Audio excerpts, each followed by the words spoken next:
بسم الله الرحمن الرحيم macaamiisheena sharafta leh ee ku xiran shirkadda Dallas Real Estate walaalayaal soo dhawaada ku soo dhawaada gacmo furan ku soo dhawaada qalbi furan ku soo dhawaada adeeg hufan oo idin raali geliya haddaba walaalayaal sida nooga barateenba waxaa maanta mar kale idin soo gudbinaynaa dhul iib ah ee walaalayaal ku soo dhawaada daawasho wacan ka faa'iideysi wacan dhulka iibka ah waa meeshan hadda geedka uu ku yaallo oo booska bannaan ah waxaa rajeynayaa inaad ka heli doontaan insha allahu tacaala walaalayaal waa boos bannaan sida haddaba aragteen maasha allah meel fiican ku yaalla deegaan ah soo dhawaada waxaan guda gelayaa xogta booskan oo dhammaystiran insha allahu tacaala kow haddii aan ka bilaabo meesha uu ku yaallo walaalayaal waxa uu ku yaallaa magaalada muqdishona waxa uu uga sii yaallaa degmada dayniilana waxa uu uga sii yaallaa xaafadda loo yaqaano boqolsoon walaalayaal booskani laamiga oo daarusalaam aada ee ka baxa waddada warshadaha waxaa ka xigo ilaa 3 baloog oo keli ah saas ugama sii dheera sidoo kale waddo jay ah oo gasho argada degmada dayniile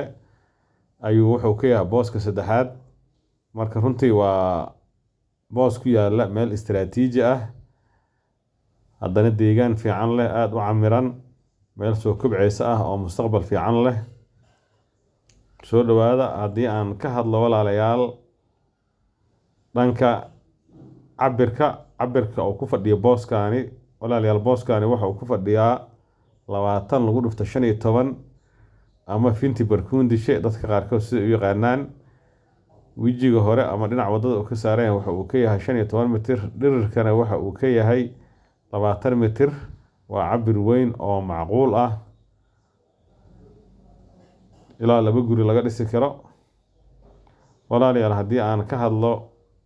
dhanka qiimaha ama lacagta lagu rabo booskan iibka ah walaalayaal waxaa lagu rabaa $29,000 Mareykanka ah oo isku dhamaad ah macal dalaal iyo heshiis wixii macquul ah waa idinka farigelinaa insha allahu tacaala lambarada oo meesha ku qoran nagala soo xiriira waxaa naga soo wici kartaan dhanka whatsappka lambarka ah 2526 eber 48 20 waa idin soo dhaweyneynaa dhulka waa laydin soo tusinayaa haddii aad ku qanacdaanna wixii macquul ah waa laydinka dhimaa insha allahu tacaala wadooyinka uu leeyahay booskan haddii aan ka hadlo walaalayaal booskani waa haljidle waxaa hormara hal wado oo wado weyn ah haddii aan ka hadlo dhanka ee wadada ka marta ama dhanka guriga laga dhiso loo jeedin karo walaalayaal waa waqooyi ujeed ama qibil ujeed hadba sida u taqaano marka waxaan leenahay waa hal boos oo bannaan haljidle waqooyi ujeed ah haddii aan ka hadla dhanka dukumentigiisa waa heer sare wuxuu leeyahay rasiidkiisa warloog originaal ah iyo sidoo kale way u dhan yihiin warqadaha loo baahan yahay si loo wareejiyo dhulkaani waxaana diyaar u nahay inaan kuu geyno haddii aad ku qanacdo qiimaha laga heshiiyo nootaaya alla midda aad dalbatid insha allahu tacaala si lagaaga hubiyo saxaanshaha dukumentiga